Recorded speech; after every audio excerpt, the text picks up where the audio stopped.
Okay, we are live. We are recording. Phone lines will remain off.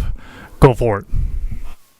Thank you, Matt, and welcome to the Town of East Hampton Zoning Board of Appeals work session for November 12th, 2024. And again, I said it's a work session, so I'll read the first post-hearing decision into the record. The applicant is Carolyn Purcell Smith at 22 Robbins Way in Spring, Suffolk Tax Map number 300-103-6-19. Size and location is 19,950 square feet, located at 22 Robbins Way, Barnes Landing, Section 5, lots 686 through 688, filed October 24th, 1957, map number 2769 in Springs. The description is to allow a fence, wood retaining wall, stairs, pool patio, HVAC units, and pool equipment with associated fencing and gravel to remain on a property that is within 100 foot of a freshwater wetland. The relief sought is the Natural Resources Special Permit pursuant to 255-420 and 6 variances of 76.5 feet, 40 feet, 33 feet, 32 feet, 22 feet pursuant to 255-430C. The East Hampton Town Code are required to allow the fence to remain 23.5, wood retaining wall 60 feet, stairs 67 feet, pool patio 68 feet, and pool equipment with the associated fencing and gravel to remain 78 feet from a freshwater wetland where 100 foot is required. And any other relief necessary. The zoning district B residence, zone X flood zone, and the secret class is type 2. And this is in the vice chairs. She can take this off. Thank you, Chairman Deline. This first public hearing was held on July 30th, 2024. It closed the public hearing. The record was left open till September 3rd for a continuation of the public hearing on September 17th. Morgan Slater was present. Applicant called in at that first meeting. The survey we're referencing is Banakian Von Wheel, dated revised November 6th, 2023. The application was represented by Jacqueline Morley from Twomey, Latham, Shea, and Kelly. In a letter dated August 29th, 2024, the applicant's counsel requested a 30-day extension to receive and submit a revegetation plan after retaining Grimes Land Design. A proposed landscape and revegetation plan was submitted on October 9th, 2024, along with a plant schedule received October 8th, 2024. At a 9/17 work session, the extension request for an additional 30 days was approved, and that night, Chairman Deline stated that the continuation hearing would be scheduled for October 22nd. At the October 22nd public hearing, a letter dated 10/18/24 was prepared by Morgan Slater from our planning department addressing the submission made by James Grimes Land Design. Counsel for the applicant had not yet seen that letter and asked that the record be left open for 1 week to review the letter. In a letter dated 10/29/24, counsel for the applicant submitted a response and updated their revegetation plan, which reflects all the recommendations made in Ms. Slater's memo to specifically include more native woody species and leaf litter and/or pine mulch ground cover. An updated proposed landscape revegetation plan was submitted with the 10/29/2024 letter. The retaining wall has been eliminated, taking away one of the variance requests. The fence requires the largest variance, but impact from the fence will be minimal in terms of the environment. There will be no environmental impact, in my opinion, associated with the stairs built on the south side of the property. They were actually constructed in an already disturbed area. Now we have left the pool patio and the pool equipment. And this actually was part of the application I gave the most thought to, but the proposed limit of clearing as shown in the actually took the time to read the 2019 determination, and the proposed limit of clearing as shown in the 2019 plan was 13,945 square feet, increased from the then existing 11,642 square feet. The current proposed plan decreases the clearing from the 2019 decision and is well below the allowable clearing, which is 14,963 square feet. The plan focuses on additional native plantings between the wetland and the pool and masonry patio in the rear yard. And before this was being mitigated to us, that was my concern.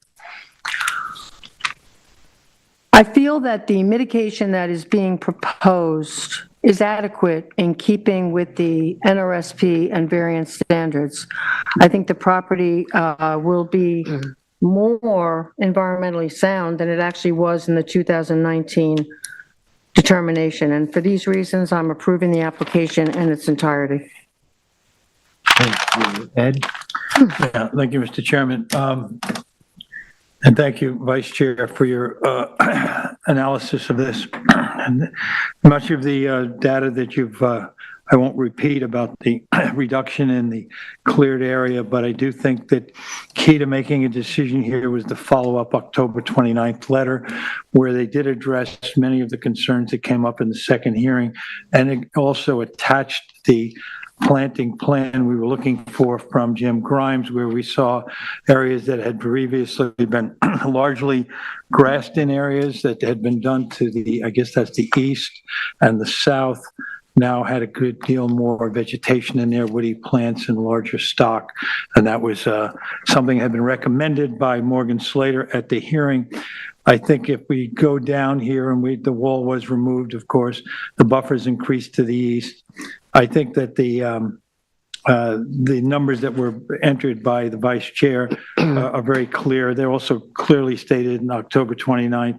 There was an approval in 2018 that allowed for an additional 3,845 feet clearing compared to what's being proposed now. That's obviously an improvement. I think there was an effort to try to offset. They were looking for an allowance for stairs, the equipment, the pool equipment, and parts of the patio. I think that what we're getting back in terms of additional vegetation does help offset that.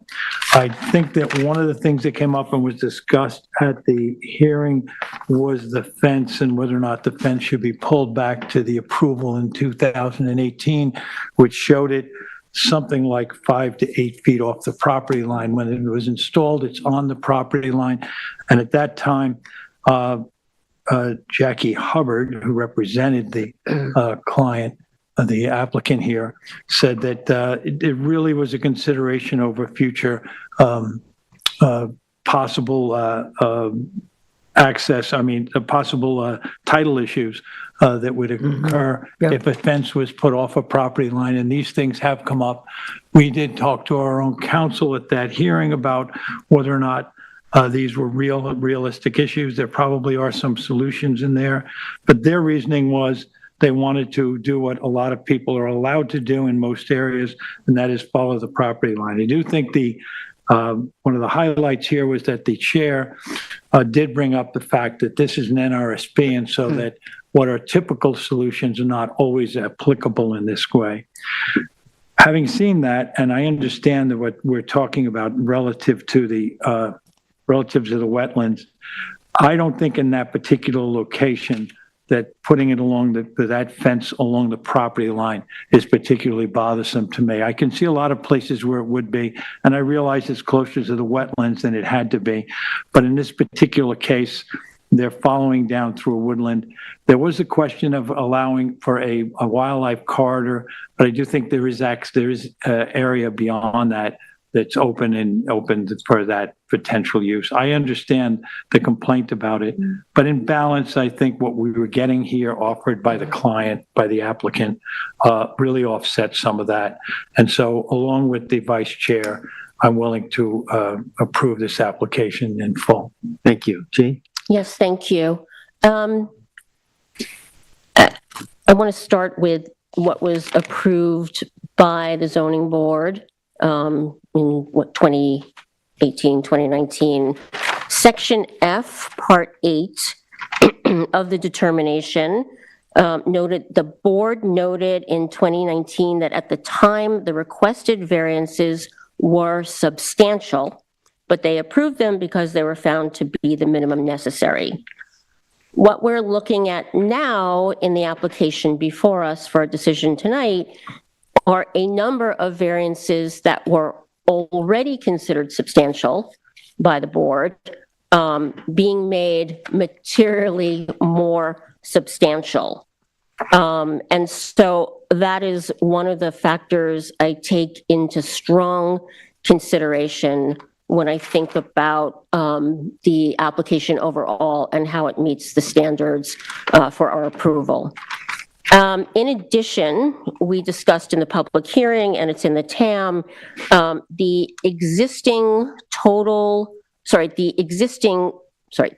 approved total lot coverage in the prior decision was 3,408 square feet, but the survey now and the conditions on the property now show a 60% overage in total coverage at 5,449 square feet. We don't know exactly why. As I heard the applicant in the various meetings, I didn't see that had been well explained. It might be partly the patio, the pool patio.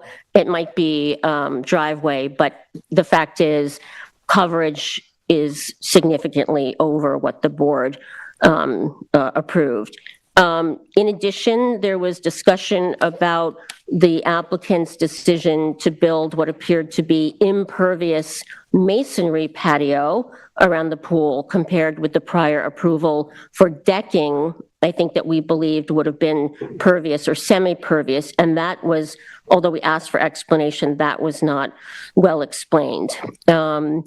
And obviously, the applicant said they did not want to be malicious. There was no intent. However, the narrative was not particularly full, as I heard it, in terms of why these changes were necessary, why they didn't pursue the available process for modifications. With respect to the mitigation offered, 1,408 square feet to bring it back to 11,100. I appreciate that, but as I weigh the whole thing, I don't see it as sufficient to offset the seriousness of what's happened and the more substantial, significantly more substantial variances that are asked for relief for us to approve. So all in, I don't find a nexus to approve most of what's been asked of us. And when I look at the standards, they are more substantial. Other possible designs, like the ones that were approved, would have been sufficient. And so I would be not approving the fence, the increased fence variance, the pool patio variance. I will approve the HVAC positioning that I don't even believe needed a variance. And the stairs, I would approve, and I will not at this time approve, or will not approve the repositioning and increased variance needed for the pool equipment. Thank you. Larry? Okay, another flavor. Okay, I was on the board back in this original 2019 approval that was, and as it did state in the determination at that time, we did feel that the requested variances were considered substantial, but the minimum necessary to alleviate the difficulty. And looking, as we know, looking at the table that was provided to us in the TAM by Morgan from the comparisons from 2019 approval to the as-built and the differences, I it really struck me. I remember the struggle back in 2019 on this application. And here we go, and all these have increased since 2019. The HVAC units, they're outside of variance territory now, and they won't impact the environment negatively. So I do grant the NRSP for that.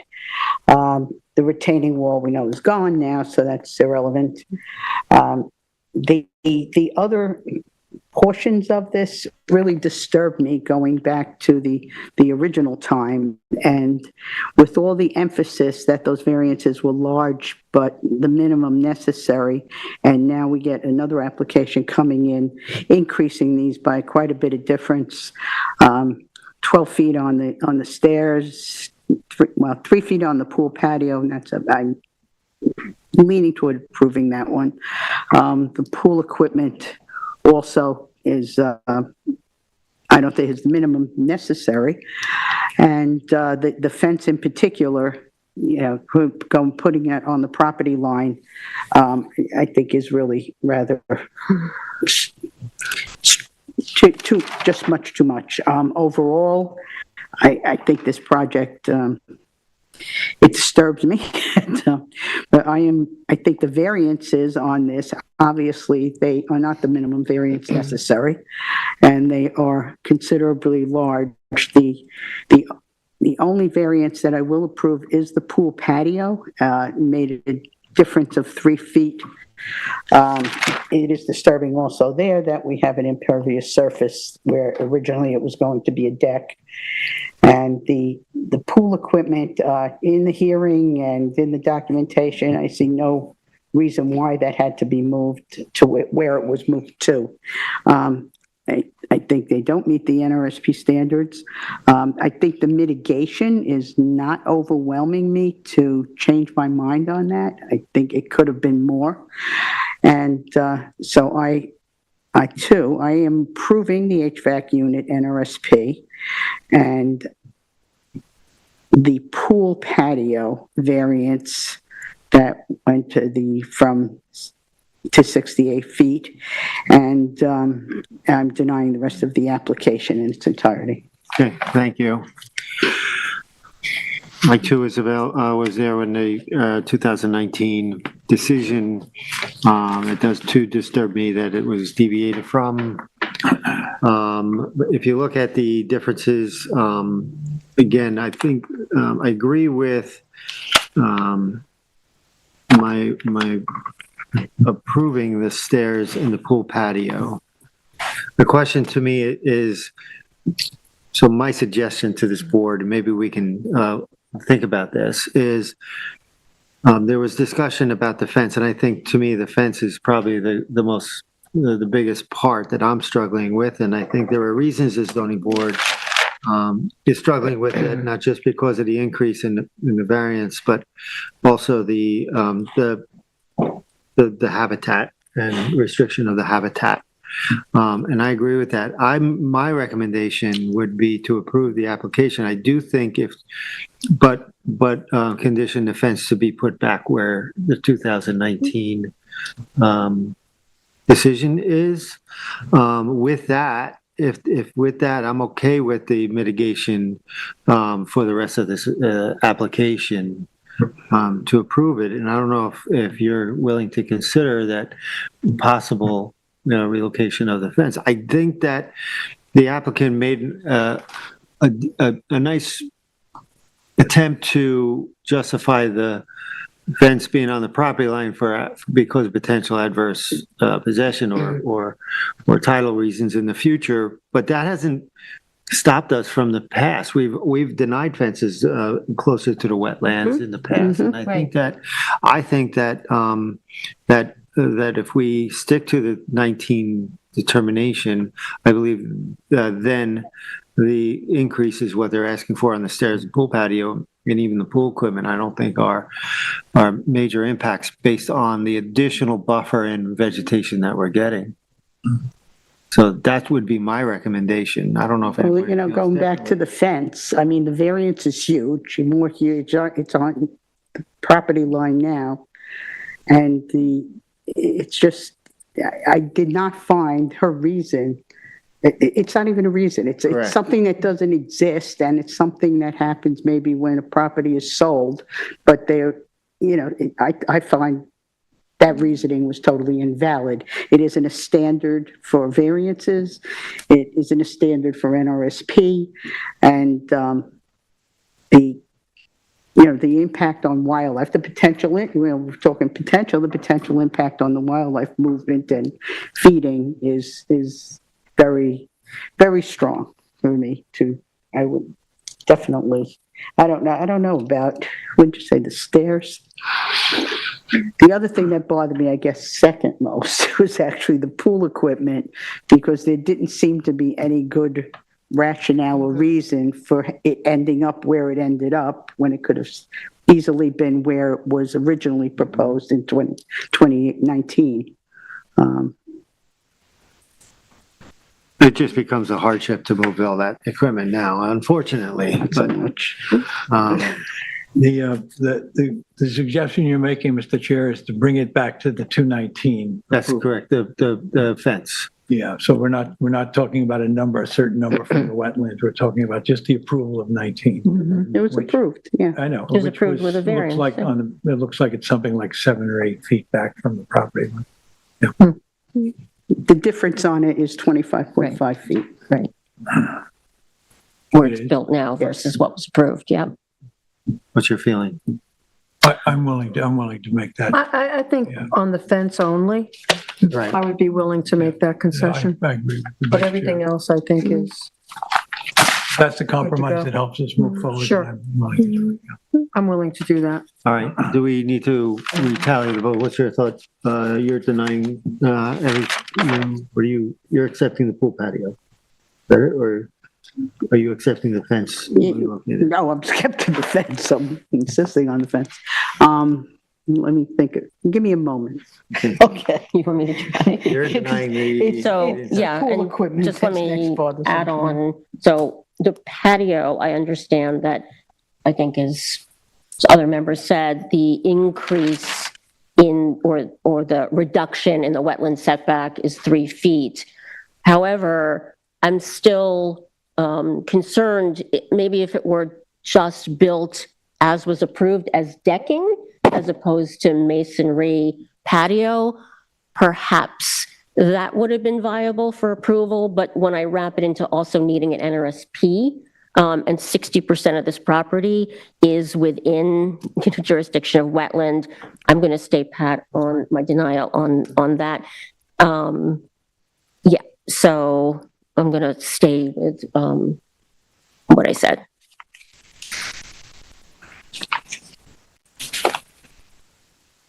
Okay, I will go along with the chair's recommendation. I will approve the other items, but not the fence. Okay. So basically the fence is the condition of fence to be put back to the 2019 decision, but approve the application. Otherwise, Right, so that's you, that's the chair, Ed and Denise agreeing with that. Yes. Jane is still denying the pool patio variance, the pool equipment, and the fence? And the fence, yes. So you're not going along with the Essentially a 4-1, condition right? of the Right. fence being relocated to the previously approved location? 219. The That was 219. approved in Is the that- 2019. I can't Yeah, speak. so my question is, Jane and Terry, are you agreeing to the condition of the of the fencing to be relocated to the 2019 location? You're both saying no. Yes, I'm saying I'm yes. sorry, I'm saying I'm yes. denying what's being requested in this and saying that it should remain built where it was approved to be built in 2019. Okay. Whatever variance was She's just- granted in I think you're denying 2019. the entire application, Right. which is fine. I didn't deny it all. No, I approved the It's gonna be. HVAC and I approved the Okay. steps. All Yeah. right, I got Great. it. I'll watch all the right. tape. Thank you. We got it. Thank you. Thank you.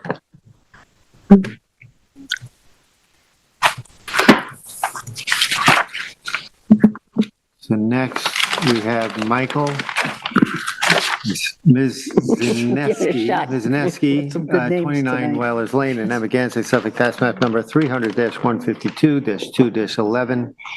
Size and location is 8,241 square feet at 29 Whalers Lane, Whalers Cove, map number 8585 in Amagansett.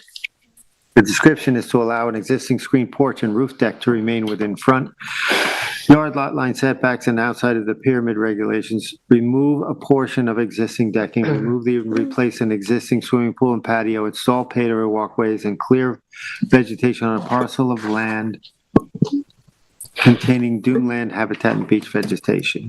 The relief sought is a natural resources special permit pursuant to 255-420 of the East Hampton Town, and 3 variances are required for this application. 1 variance of 15.2 feet is required from 255-1110 of the Town Code to allow the existing porch and roof deck to remain 4.8 feet from the western front yard lot line where 20-foot setback is required. 2 variances of approximately 11.5 feet and 8.5 feet are required from the 255-1172D of the town to allow the roof deck railing to remain 11.5 feet and covered porch to remain 8.5 feet outside of the town's pyramid regulations along the western front yard lot line and any other relief necessary. The zoning district is A2, residence AE flood zone, elevation 10, and the secret class is type 2. And member Meering, lead us. Yes, thank you. Thank you, Mr. Chair. Okay, the date of the public hearing for this application was October 22nd, 2024. The applicant was represented by Eric Brown of Ackerman Partners. Also present from Ackerman Partners was Andy Goldstein. The project architect also attended on behalf of the applicant. We received no comments into the record from any neighbor or member of the public. The survey we relied upon during the hearing is dated December 14th, December 14th, 2023, prepared by Saskis Surveyors. The TAM, written by Tyler Borsak, is dated August 16th, 2024. Also as part of the record and germane to the public hearing and or post-hearing decision determination is that the zoning board had approved an application via a determination dated July 18th, 2018 for the prior owner at the time, and that approved a number of variances and NRSP for several changes and addition, only some of which were completed by the prior owner. At the end of the October 22nd public hearing, we closed both the record, both the public hearing and the record.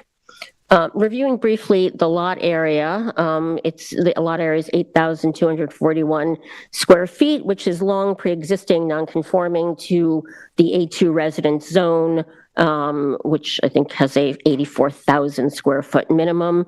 The existing structure has been significantly pre-existing non-conforming to front yard lot line setback as well as pyramid also for a very long time. The porch, I think this is from the TAM, the porch and the second story decking had been located 5.9 feet from the front yard lot line. But when it was reconstructed and added on to by the current applicant, the porch and the decking is now located 4.8 feet from the front yard line, and that was an increase of 1.1 feet where 20-foot setback is required. As stated in the prior 2018 ZBA determination, the current GFA of the house is 1,670 square feet. And per the most recent survey in this application, the total lot coverage is in the current application is proposed to reduce modestly to 2,198 from the current 2,564.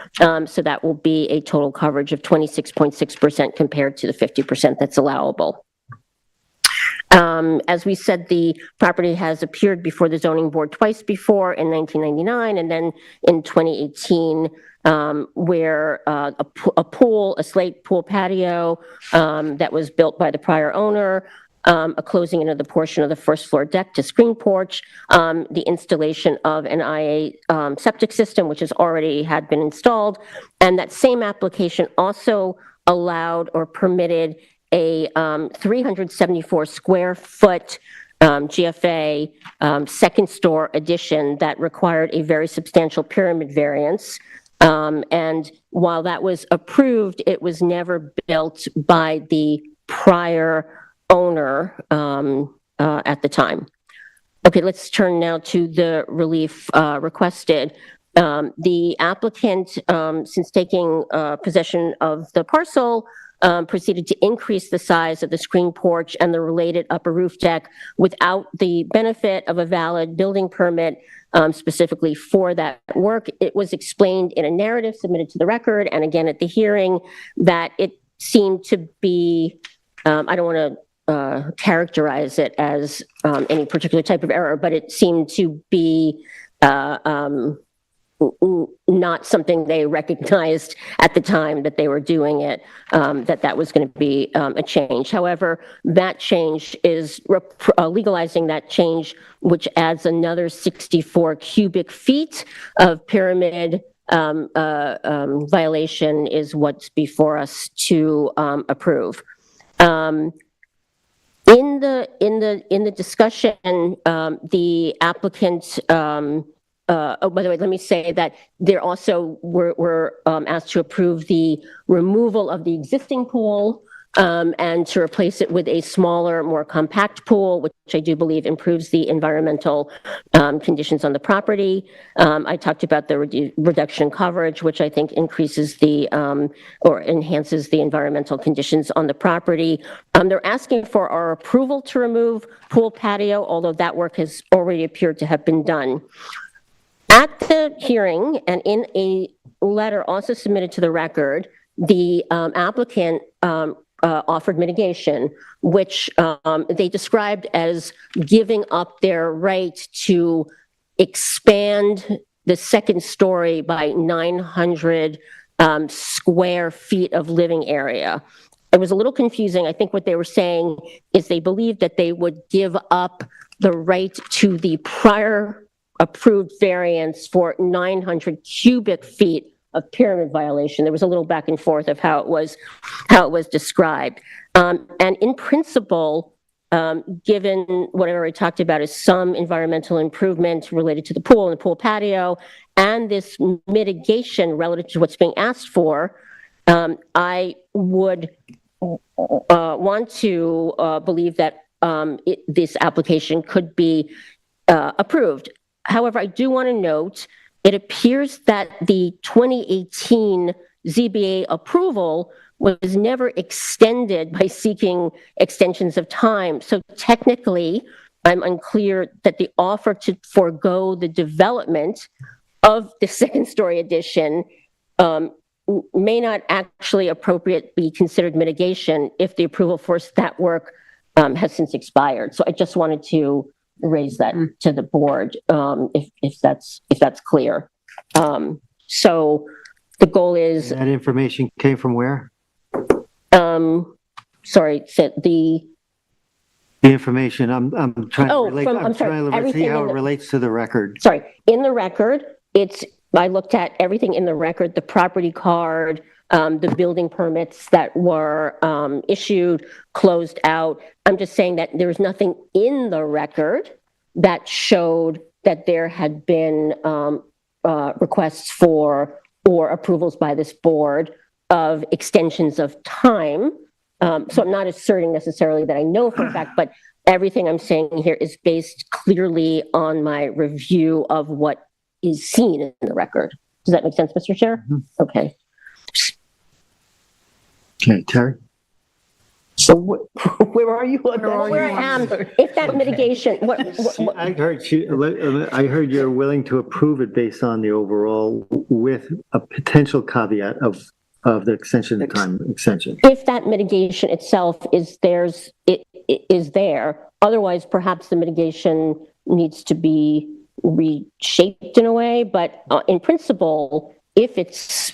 But as I'll just speak Again, I'm to, sorry. maybe I'll speak to the policy of the board over time. Yeah. We often go through extensions of time. I remember, I believe there was an extension of time that we approved that when No, that there are extensions of time that are lapsed that come to us and they always get approved. So I think the assumption that most likely the board would approve extension of time, the only time I think we take a harder look at it if they're over 10 years. So I'm not sure if that's Yeah, I wouldn't be convinced that that's a nexus for not approving Okay, it. just Right, wanted to, it was clear for the record. Continue, go, Yeah. continue. okay. All right, well, thank you for that. So you're approving the application? Is an approval based on, Well, I just guess, for the record, so we're clear. Well, let's go Let me around, let's final, go I want to around. hear what my other board members have to say, if I may, Vice Chair, and then I will clarify. okay. All right. So thank you for that in-depth explanation, as always.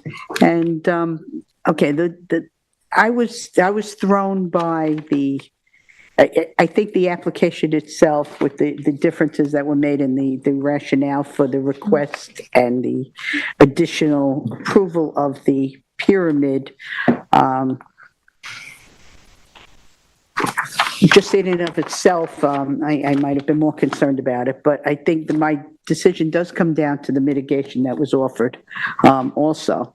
And I also had the same kind of confusion in his letter that we received on October 17th. They talked about the pyramid area versus of 900 cubic feet per pyramid, and it's a reduction of over 92%. That sounds marvelous. Okay, so I certainly would approve that reduction, but I wasn't clear about the part of the second floor addition that had been approved in 2018, the 374 feet of addition.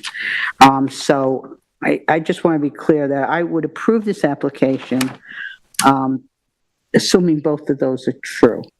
Correct. Extension of time or not extension of I time. think our decision So- would have to be clear. So the condition and the covenants that would be written would be that extension won't happen and no other increase in the pyramid other than the 1.1 foot that this application. 64 Okay, cubic then feet. I will approve this application. Thank you. Ed? Yeah, I think, let's go step by step here. I think that they were basically trading a smaller and reduced deck, a pool and deck, for the idea that there was a mistake made or there was some excess given to some construction that went on. There was an explanation by the architect as how it happened.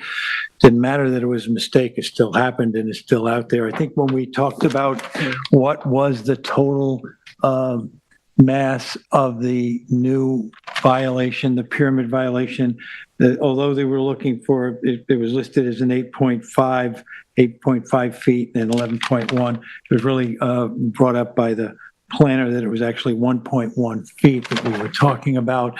So that as large as this seems to be, what's coming to us now is an increase of 1.1 feet. So I go back and look at the idea that this smaller pool, a revegetated area in the most sensitive part of the property were conditions that were pretty good for me in terms of coming back and saying, what are we being offered and what do we have? I had the same confusion and have had this back and forth about exactly what was to be covenanted by the proposal. They very quickly at the hearing said, we'll covenant that area. We won't take advantage of the approval to create additional living space or additional pyramid violation. As long as the numbers are clear, which has already been stated by other board members, as long as the numbers are clear, I have no problem approving this. Because there was some confusion in that, I would just like to see that as it gets written up in this final form, we know exactly what we are approving, not approving. But in terms of what was offered, it was a very complete offer by them. We're not going to do any more, and we won't take advantage of the approval from 2018, I think it is. So that being the case, I'm willing to approve this because I think that in net we do get, I think that there was a legitimate concern from the planners that this property already is only 5 feet from the front yard. But that previous approval established a certain feeling for where this is, and the additional foot is a problem, but I do think we're getting back something that offsets it. So I'm in line with the other board members, and as long as we get a clarification, so in the record, we know exactly what we're getting covenant, approving this application. Can I make a comment? I didn't comment earlier that I'm approving the 2 variances to accommodate the existing porch that they added without the permit and the roof deck. Thank you. Denise? In terms of the reconstruction of the swimming pool, the removal of a slate patio and its replacement with a slate paving stone walkway and removal of steps, there really will be no sizable magnitude or volume as to the mass or visibility of this project.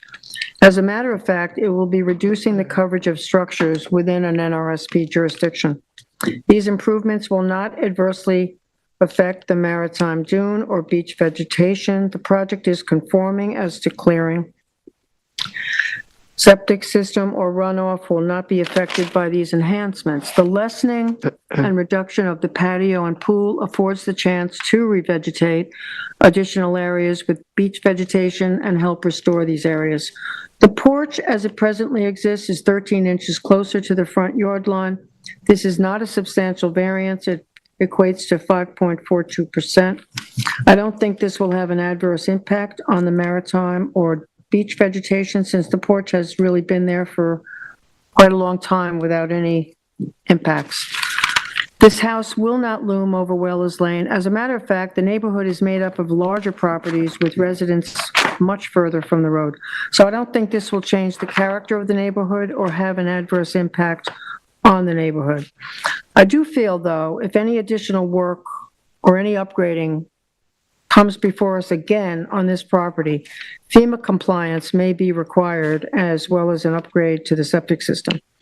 I do feel that there has been adequate mitigation offered, and for the purposes of what's before us tonight, I feel this satisfies the NRSP and variance standards, and I'm approving the application.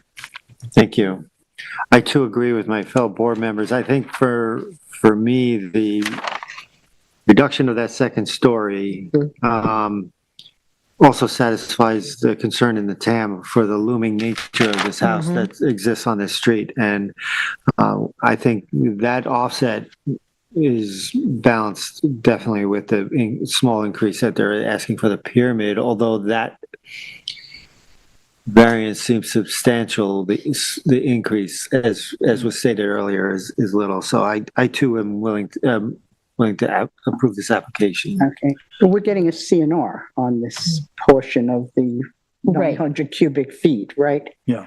Yes, they said That's what they they were offered, willing. yeah. Yeah, we have to get a CNR on that. We good? Yeah, so, Council, do you want me to clarify any more? I'm approving this similar to what my fellow board members have said, as long as it becomes clear what the CNR is, that they can convey what is perhaps still extended, and that they're not going to pursue that 900 square foot pyramid. They're going to give that up to get the 64 square cubic feet that they need. It's still not clear to me if they're giving up. Pyramid and the Right. Well, it's the addition. pyramid and the addition. I think that has to be clarified per like what member Johan said. So, We good? Yes. okay. Thank you. Thank you. Next, we have Margaret Podniazinski, another one, at 79 Bryan Road in Montauk, Suffolk, tax map number 300-68-3-9. The size and location is 13,166 square feet at 79 Bryan Road, Montauk Beach, Hither Hills, section map 2, lots 1166 through 1169, filed July 11th in 1940 as map number 1315 in Montauk. The description is to allow a one-story wood deck to remain 11.9 feet from the front yard lot line where 20 foot is required, a variance of 8.1 pursuant to 255-1110.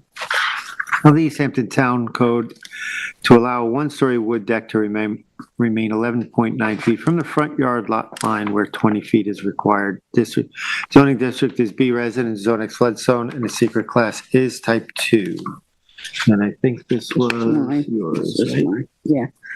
Okay, this hearing was, that was a real complicated one. This hearing was on October 29th of 2024. The agent, I didn't quite get his name, it was Anthony, I'm going to call him Anthony S. It was Anthony Tchaikovsky or something like that. He was the architect for the applicant. The survey we have is dated 7/11/23. The one that we received on February 6, 2024. There was another one with the same survey date that had the contours on, but as mentioned in the hearing, Morgan said this is the latest survey because it had the delineation of the variance from the property line and the setback on it. These applicants bought this house in 2005, and when they purchased the house, it had this decking, the original decking on this already, and the area of this, in the TAM, it was mentioned how we have had similar conditions in this area of the Hither Hills subdivision here. Yes. And this area here, the Bryan Road, has a curves around, and it's very similar to the rest of this particular neighborhood. If you look at some of the aerials in the existing conditions that Morgan provided, you could see how these roads around there all curve around, and it looks kind of nice, actually. But it makes for very narrow roads, and the houses are set back, but the road right of way has been very heavily vegetated in this area, coming around there. On this location, too, looking at the photos and the existing conditions memo, you could see that it's 11.9 feet from the property line, from the setback. The setback is 11.9 feet and extends beyond. It doesn't extend beyond. It's 11.9 feet from the property line where the setback is 20.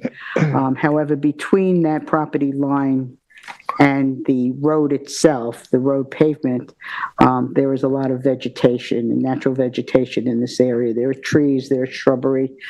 So this in no way has a visual impact from the street or from any of the nearby neighbors.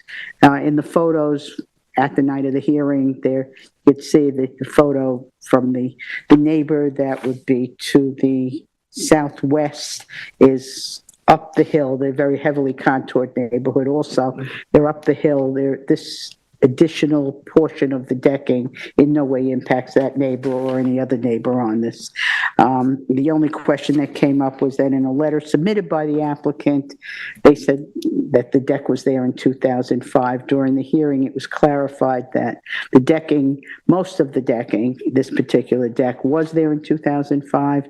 However, there was some deterioration in it, and her husband, I believe, was the one that corrected the deck, fixed the deck, and in doing so, you could see came to an odd end, and all he did was squared that off at that location.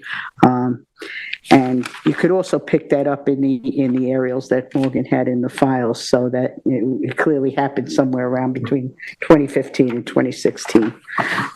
So as far as the standards, there's no detriment to the town or the neighborhood on this application. It's the minimum variance necessary, and I'm going to approve this application. Thank you. Jane? Oh, do you want to go to Montauk, other, or I'll go? Oh, yeah, Ed, you want to go first? Just You wanna wanted to go defer to next? Montauk. Defer to Montauk, nobody does that. We had something similar come to us in the neighborhood not too long ago. The layout originally that happened with the subdivisions called for some sweeping roads. It was part of a design plan, obviously. This is another one of these sweeping roads. It was already mentioned by Member Berger, how it affected exactly how the house sits on the lot. There are a couple of factors here. There's a significant buffer between this deck that's a problem and the roadway itself. Some of it is town land, some of it is obviously on their property. The amount on their property is only 11.9 feet. It does have vegetation, and it does protect it. There's also additionally, there's a significant elevation change from where that deck is and where the roadway is, so that it's not in your natural line of sight, it's behind vegetation and up. It's quite a height. We walk up that driveway, it's a pretty good little walk to get up to where that is. I think that let me see what else here. Oh, just the original there, as I mentioned. I think that if there's one question I would have, and that is that it's very heavily vegetated out near the road, which is actually not on their property. That's town property, town land. I guess the town at some point could take that vegetation down if they felt they had to have access for some undergrounds or some other way. It's something that we have to consider. But I do think that it's not only is that unlikely, but it's sort of out of our control. So what we're looking at is a well-protected place with a condition that probably, could have been avoided, but I don't think this in any way, as was pointed out by Member Berger, is a nuisance to a neighbor. And so I don't think this is a hard one for me to approve. I think it's a condition that will probably, if we don't see exactly again, probably exist around this neighborhood more often than not. So I'm approving this application. Thank you. Now go to Dave. Okay, thank you. I agree with my fellow board members. I won't repeat it all.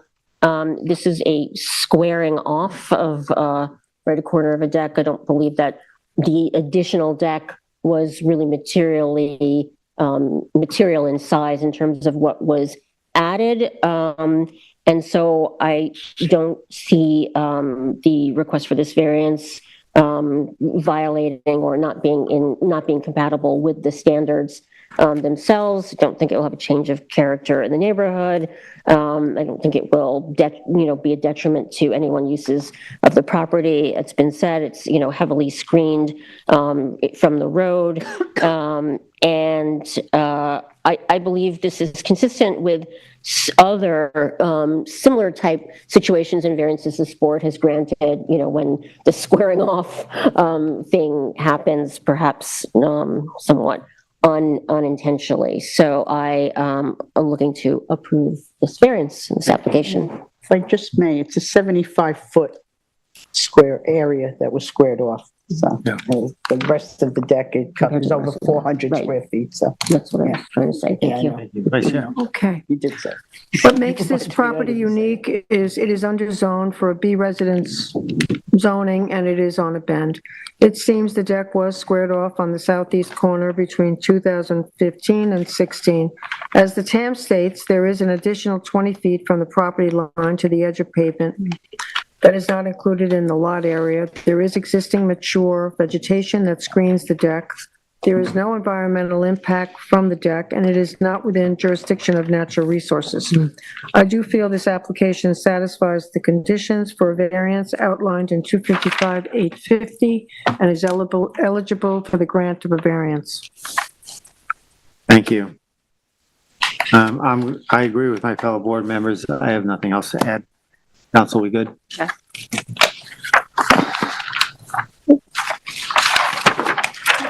So next we have Alan Weinstein and 4 Spread Oak Lane in East Hampton, Suffolk, tax map number 300-91-2-16. Members, this was a variance without a hearing. I'll read the project description into the record. The project description is to allow an as-built pool patio to remain 25.9 feet from the rear northern yard lot property line where 30 feet is required.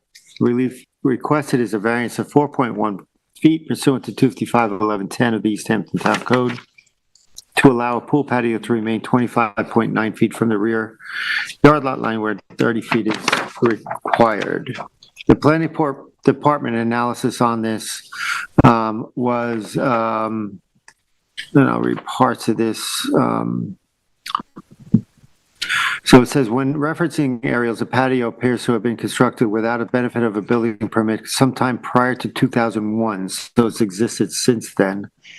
On March 5th, 2004, a building permit was issued for patio to legalize it, and the CO was issued the same day. It should be noted that the survey for both building permit and CO is the same revision, February 20, 2004. It does not appear the pool patio has changed since 2001. So the survey associated with 2004 building permit and CO may be inaccurate. The Michael Wick's land survey dated revised February 19, 2024 is accurate to the existing conditions of the property. And it says that a public hearing can be waived for this variance because the request does not reduce the required setback by more than 25 feet. And therefore, I believe that it was appropriate to go to variance without a hearing. I believe it meets all the variance standards on this. It's not substantial by definition, and I would approve the application as written. Approve the application.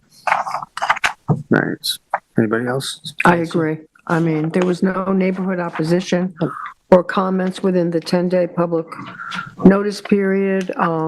There's mature vegetation along the affected property line that functions as sufficient clearing.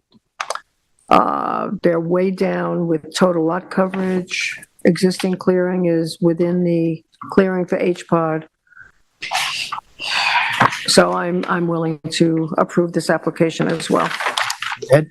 Yeah, I'm agreeing with the logic and the comments made. I'm wondering, just for my own clarification, how does a variance without a hearing come to us by recommendation of the planning department? Is that strictly? It did, and then we approve it as going towards a variance without a hearing. So we've already proved that it goes to a hearing without a hearing. Okay. So what I think, remind me if I'm correct, the notice is this where it's 20 days instead of I think 10? it's still 10 days. Still 10 days? Yeah. It's 20 for an admin. Admin only. Oh, that's right. fee, But it's still 10, I think, for.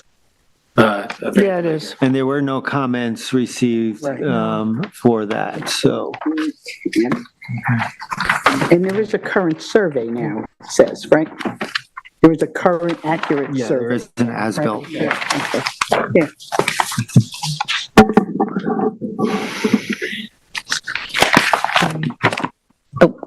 Oh, go ahead. Ed, are you okay? Oh, no, I am okay. I'm Okay. sorry. And I'm okay as well. Okay with it, Yeah. no further comment? Thank you.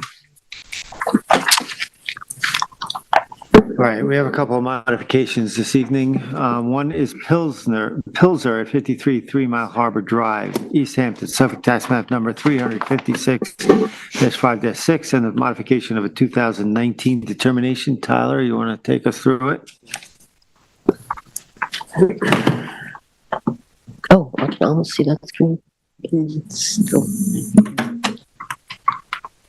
So this one is very straightforward. The second one is not so straightforward. This one is it's very straightforward though. So they had an approval in 2019 in order to demolish the existing residence, which you can sort of see outlined here, and then build a more conforming residence back here. This isn't it. This is the modification. That residence that was approved was a little bit more rectangular and longer, but ultimately roughly the same size. So you approved a 4,491 square foot residence. They're proposing a slightly smaller residence at 4,254 square feet, more square shaped, but ultimately 200 square feet less. Additionally, the swimming pool was located closer to on the water side, and they're shifting it back. Very minor change. Along with shifting this, I don't know,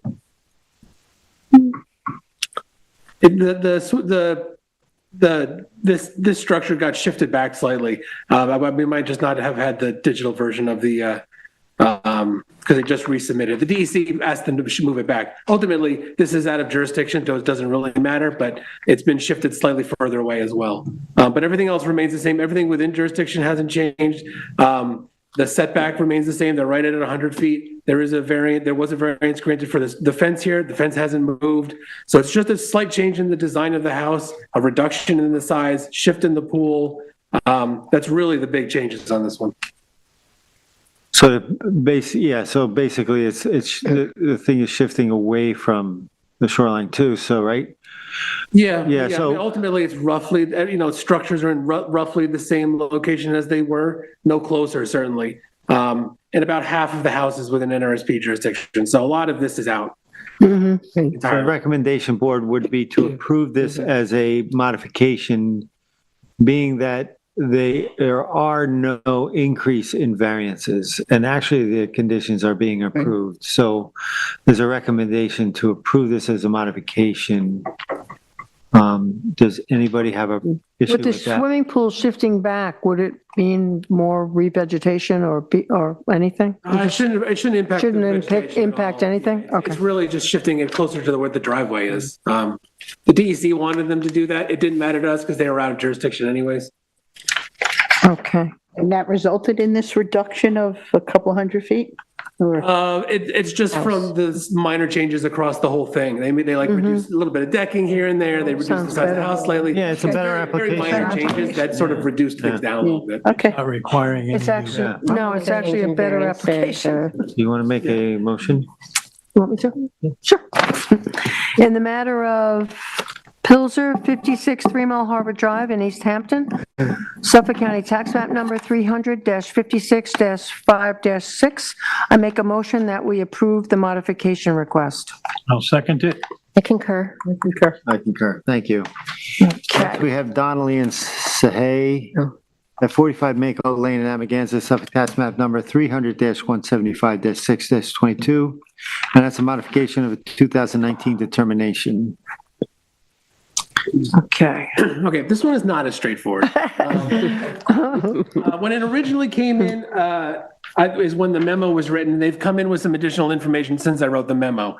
This original application on this property was to demolish the existing residence and build a 1,420 square foot residence, which is 44.4 feet from the edge of wetlands. What they're proposing now is slightly larger, 1,565 square feet, so 145 square feet larger. I'm sorry, say that one more time. How much larger? 145 square feet larger. And the setback would be 42.4 feet, so 2 feet closer to wetlands. Normally, the board generally wouldn't grant a modification that would get closer. So we suggested either a variant or doing a modification with a hearing or a new application entirely for the house. Since that time, they've come in with a revegetation that they're now proposing, which is the blue area, which equals about 2,168 square feet. They weren't required to do any revegetation as part of the original approval, and the property is mostly cleared. So that's enough in our mind to suggest that maybe a modification with a hearing would be appropriate. Additionally, the area where that 2 feet, and it's 2 feet. It's not a huge change in the setback. B, it's no closer than the decking was proposed or the spa. And it's an overhang. It's the second story overhang. It's not even the first story footprint that's getting slightly closer. So those things, in addition to the revegetation that they're now proposing, which is fairly substantial. So I'm sorry, you're saying the blue area, so all that whole area right in there, that's all the re-veg they're proposing? Because it doesn't look blue to me. In addition to what Or was any at all. previously? There wasn't any proposed or required previously. Oh, okay. Yeah. Okay. So that would be a new mitigation that Right. they're now offering in order to get this new design. So we discussed it earlier in pre-meeting, and essentially the planning department, they originally came in here without that revegetation, Right. additional revegetation. The planning department was going to recommend a new application, but with and Tyler, correct me if I'm wrong or not, but with the fact that they came back and with the new additional revegetation, they felt that a modification with a hearing would be appropriate. So, board members, what's your thought? Modification with a hearing. With the The hearing. We hearing. would schedule it for a hearing and Regardless, there needs to be a hearing. the neighbors will because- get notice. Regardless. So ultimately, you'd be hearing a modification at a hearing for it to be, the house to be 2 feet closer and 140 square feet larger with the revegetation. Okay, so it's the house that went from 44.4 to 42.4. Correct. The decking is 32.9 feet and the hot tub is 38.8. So, you know, there's stuff in between where the house is proposed. So they're not reducing the overall setback, they're just reducing the setback of that one structure by 2 feet. Right. Yeah. Right. What's the lot size? I know it's a small lot, right? It's Mako Lane, it's It's like 0.17 or small. something? 7.5, yeah. Yeah, okay. 7,500 square feet. I'm okay with it. You okay with I it? am too. Modification with a hearing. With a hearing, Yes. has to be a hearing. I would agree on that. Okay. Can we have a motion? That's mine. Okay, in the matter of Donnelly and Sahai, 45 Mako Lane, Amagansett, Suffolk County Tax Map 300-175-6-22, with respect to the request for modification of a 2019 determination, I make a motion to have a modification with hearing scheduled. Second. I concur. I concur. I concur, thank you. So next we have Franzetti at 25 Talkhouse Lane in Montauk, Suffolk Tax Map number 300-13-2-18.1. Board members, remember this was a lot line subdivision. It was a subdivision. We made a decision on that, but before we can adopt the resolution, we discovered that it was an unlisted action subject to secra. So therefore, that determination needs to be made prior to the adoption of our decisions. We are going to be up against a timeline on it. Technically, the planning board is lead agency on this, but the planning department has come to us and suggested that we make our own secret determination. I don't know if we have it before us. I don't know if we're all ready to make that determination. So we either can make a determination tonight or wait till next week, make the determination on secret, and then after that, adopt the resolution. Is that right, counsel? Yes, and I don't want to get this wrong and do something that the applicant would be okay with doing, but I was made aware that these documents, the secret documents, have not even been routed to the applicant yet. And I don't think that they're aware that there's any discussion happening tonight. So I would be more comfortable if the board is just acknowledging this. Because I really haven't reviewed it Yeah. in detail, and I think that we should have that opportunity Yes, to. and then I think also someone from the planning department will be prepared at our meeting next week to just kind of walk through these documents that we've done before, but we Sounds haven't great. done that on this Okay. one, so. May I just ask, so you're saying that there's going to be, that planning board is doing their secra and we're doing our own secret Yes. And determination? the reason for that is we're up against a timeline Right. on our decision. Yeah, so we can do an uncoordinated review, meaning each agency does their own secra, right?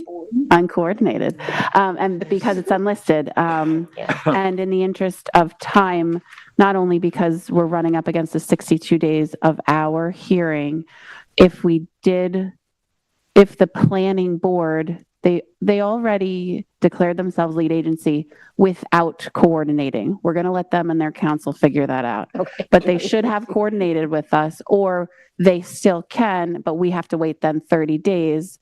So in the interest of our own process, we're going to handle it. The planning department acted very quickly in preparing these documents.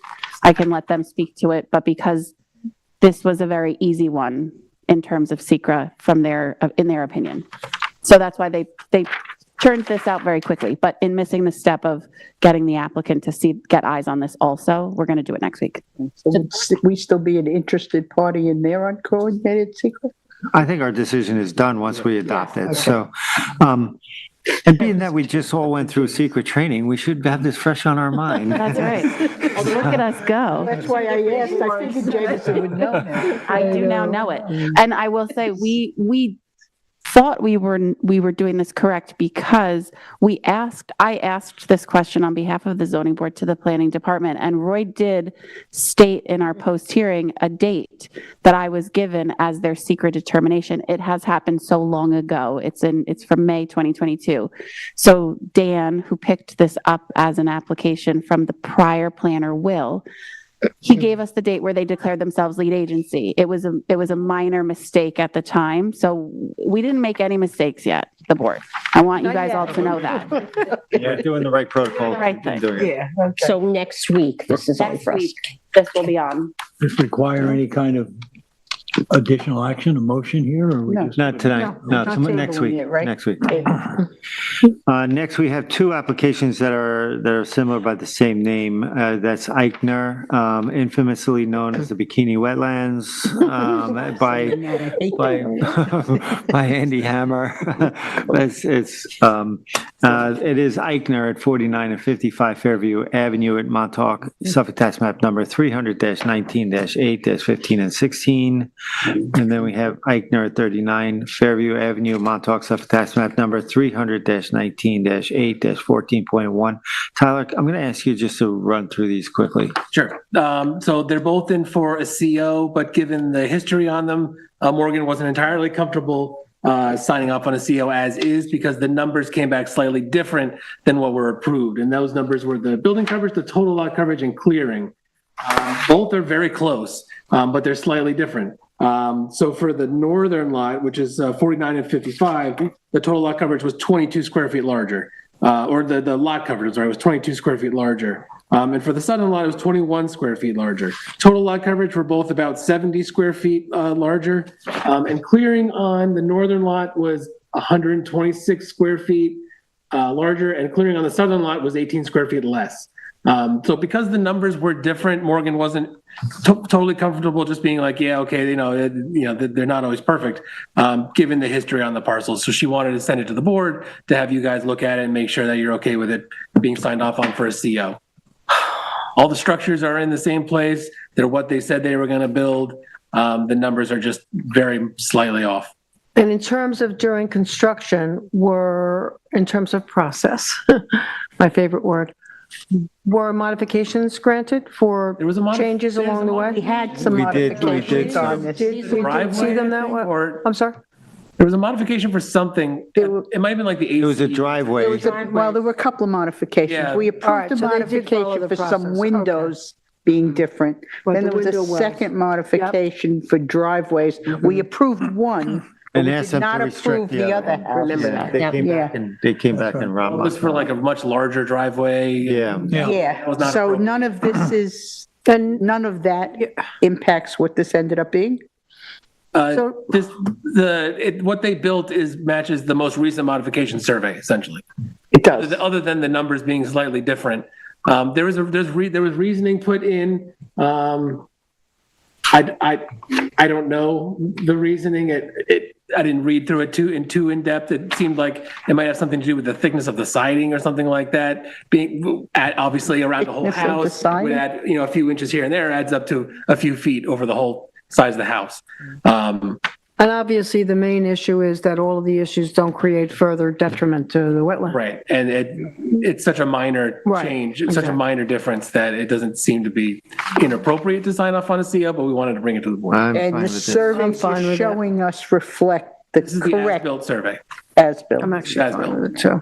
And can I just ask, they do look to be minor differences, but the 126 square feet of the difference in the as-built or survey clearing, Yeah. is that in any one particular area relative I think to it's the just, wetlands? I What? think it's just the line is slightly different. And so it's not like a square of clearing. It's just sort of, it doesn't match it exactly the way it was Okay, proposed. so it wouldn't have changed the variances? Normally, it's not something we would even note. It's such a small number is not. And which one are you showing us on that screen This is right the now? southern lot, That's the 39? 39, I believe. 39. Yeah. Okay. I want to make sure, because Tyler just mentioned it, that there was correspondence submitted by the applicant addressing this. I don't know if it was emailed this morning Tara Burke, yes. from Tara Burke. Yep. Right. We got that. Okay, because that has some explanations. I mean, I'm okay with this, board members. Do we need to So make a we don't have to motion? do anything with this thing, right? We don't need to, We would write the memo and send it to the building department that they're okay. That's fine. for the CO. But That it's it's also okay on, for the this is city also motion. on for an extension of time? It will, too? yeah, So that would yeah, have to we'll be talk- done yeah, too? it's- we'll Okay, talk about fine, it that's in a down further, Yeah, down. Okay. okay, so we're good Okay, with so that. we're okay with all that. So next we have Nicholas Gregory at 15 Shore Road, Namaganza, Suffolk Tax Map number 300-131-6-16. I didn't see. And this is a C of O. Okay. Any issues with this, Tyler? So this was a property that the board approved a while ago now, probably back in like 2018, 2019, I don't know the exact date. The residence is in, the revegetation is in, it looks good. The issue is that there was an issue with the neighbor to the west about the notice at the time. And so it's rather than having a new public hearing, the board acquiesced to some screening along the property line in order to block the residents from that neighbor. There's no variances required as a natural resource special permit for a clearing of vegetation. So the plan that was in the file and approved as part of it was like a modification of the determination, required red cedars. What was, the applicant then submitted a time later, this revegetation plan, which never really went in front of the board or anything because they didn't submit it as a modification. They just sort of submitted a plan, which was Hollywood junipers. What was installed were Hollywood junipers. So it's not the plan that was attached to the determination, which is red cedar. The planning department doesn't really have a huge concern with it. It's not a revegetation area, it's screening. The other issue is that the plan calls for 16 to 18 feet and they're probably around 12 feet. I talked to the homeowner, he said they couldn't find 16 to 18 feet. They could only find whatever's in there right now. So because of the history with the neighbor, I wanted to bring it to the board to see if we're okay signing off on this for CO with what appears to be roughly 12-foot Hollywood junipers as the screening area.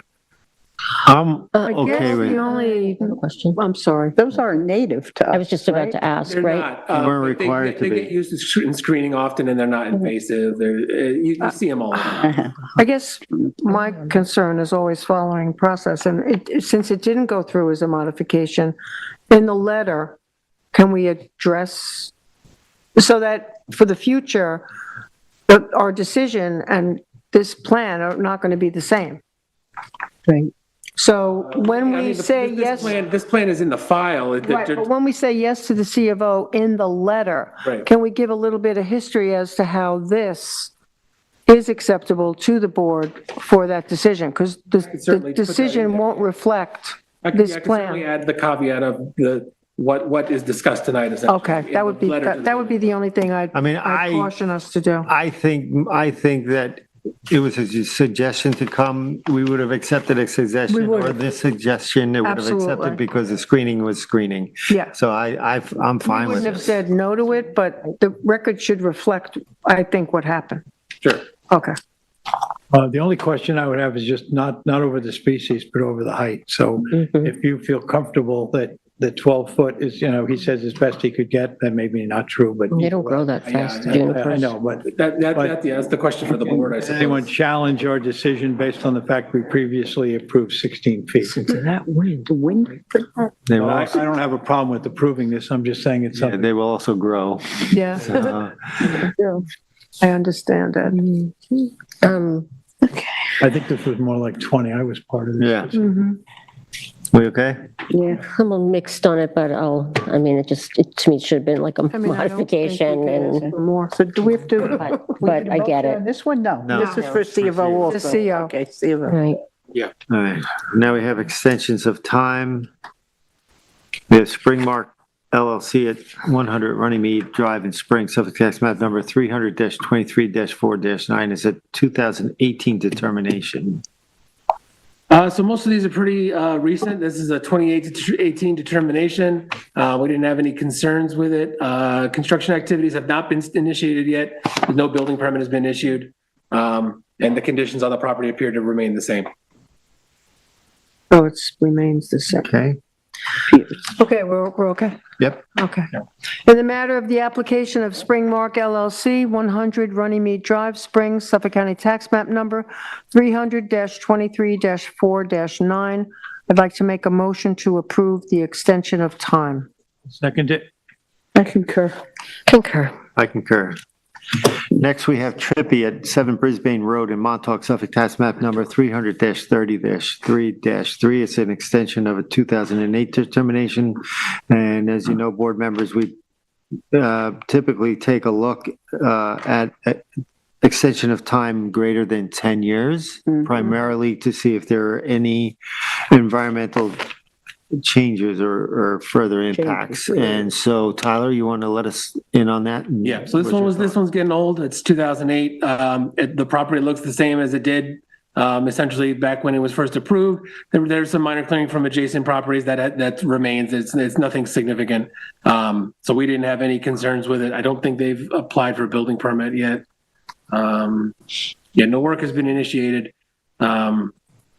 And no activities have been completed to move forward. So they're just holding their permit in place. You just said nothing additional has been cleared.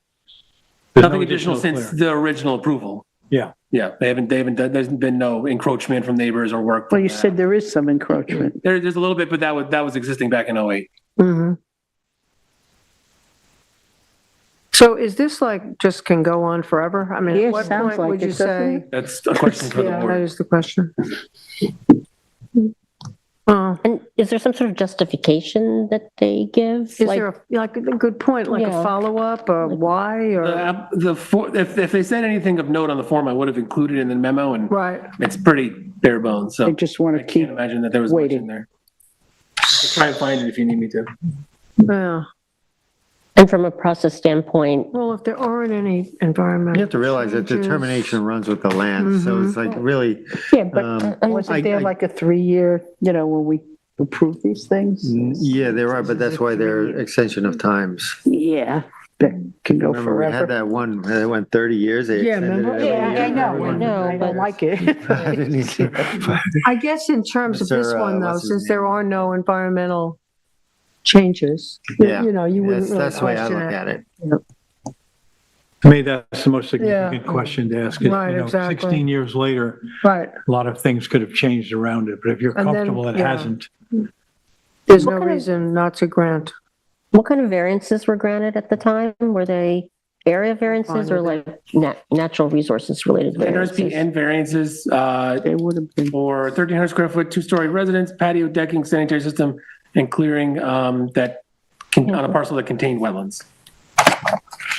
Doesn't specify. Yeah, I don't know. Hey, there's an error. I'm fine with it since there are no changes. Yeah, I'm fine. Ed can do it. Everybody okay? Ed, Yeah, Ed can do it. I don't want this one. want to do a motion, Ed? Oh, I do? Okay. Then in the case of Trippy at 7 Brisbane Road, Montauk, Suffolk County Tax Map 300-30-3-3, I make a motion to approve the extension of time. Second. Concur. Concur. Concur. Thank you. Next, we have Cass at 1 Marlin Drive, Amagansett, Suffolk Tax Member 300-131-2-1.3, and it's the extension of a 2021 determination. Yes, so this is the first year extension for this one. I was actually out of the property inspecting it for a BP inspection a few weeks ago, and they're ready for a building permit once the extension of time is issued. So they haven't started any work, but they're ready for a building permit as soon as the extension of time is issued. Okay, can we have a motion? Okay, how come it says 2008 on this document you I sent think that out? was just left over from the last one probably, and I forgot to You change. forgot to change it. The body Okay. says 2020. Okay. Okay, so you're saying they're intending to get a building permit and proceed? Yes, Okay. their project Okay, here fencing he's is up got and it. ready. 2021. Okay, Okay. motion, yep. In the matter of Cass, 1 Marlin Drive, Amagansett, Suffolk County Tax Map 300-131-2-1.3, I make a motion to approve the request for extension of time of the 2021 determination. Second. I concur. I concur. I concur. Thank you. Next, we have Smither at 63 Soundview Drive, Montauk, Suffolk Tax Map Number 300-5-2-3. It's an extension of a 2021 determination. This is their first extension of time since it was a 2021 application. Nothing's changed on the property. It's uncleared. No activities have been completed yet. They're just extending to maintain the valid permit. Okay, I'm okay with it. Yeah, I am too. Okay, I'll make a motion on Smither at 63 Soundview Drive, Montauk, tax map 300-005-02-3, to approve the extension of time for the 2021 determination. Second? I concur. I concur. I concur. Thank you. Next, we have Cheek and Grimstad at 17 Bering Road in East Hampton, Suffolk Tax Map Number 300-55-1-20. So this one was from 2018, so it's got a couple extensions of time under its belt already. They did receive a building permit, but no work has been initiated yet on the project. That building permit was issued back in 2018. But it's not an old application, it's dimensional variances for a garage with front yard setbacks. Okay, therefore I make a motion of Cheek and Grimstad at 17 Bering Road in East Hampton, Suffolk Tax Map Number 300-55-1-20 to allow the extension of time. Second. Concur. Concur. Concur. Thank you. Next, we have Sokolin at 91 Surfside Avenue, Montauk, Suffolk Tax Map Number 300-51-3-6, an extension of a 2019 determination. So this was at Surfside, so there was wetlands in the back of the property. The conditions on the property haven't changed. They haven't initiated any work, and they're just looking to maintain a valid permit. What was They the, haven't initiated any work? No. Okay, I must be thinking of a different one. what was the date of their last wetland flagging? I don't know. Because that, they only last for what, 6 years, 4 years? Depends on the area. Some are 10 years. Okay. Got them. Ready? Yeah, Motion. okay. Yeah, I'll do it. Yeah. And then in the case of Suckland at 91 Surfside Avenue, Montauk, Suffolk County Tax Map 300-51-3-6, I make a motion to extend the 2019 determination. Second. Concur. Concur. Concur.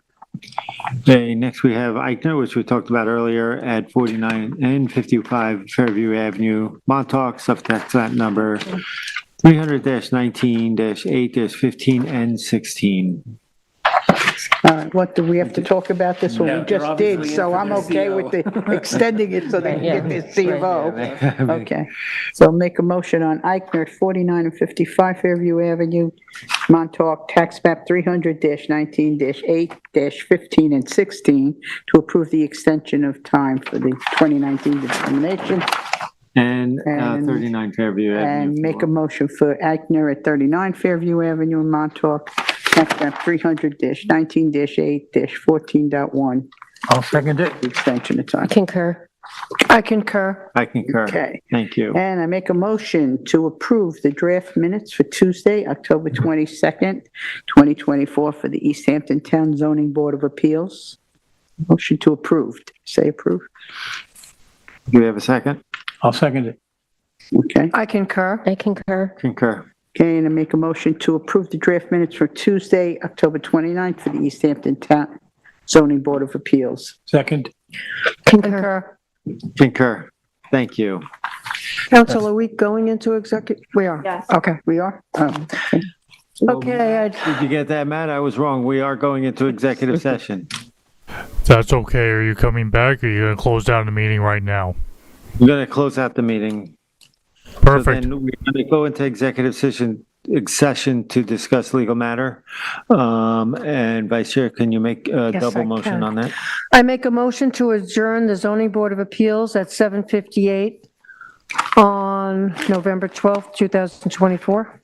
And I make a motion to go into executive session for the purposes of discussing a legal matter. I'll second it. Concur. I concur and concur. I concur. Concur and concur.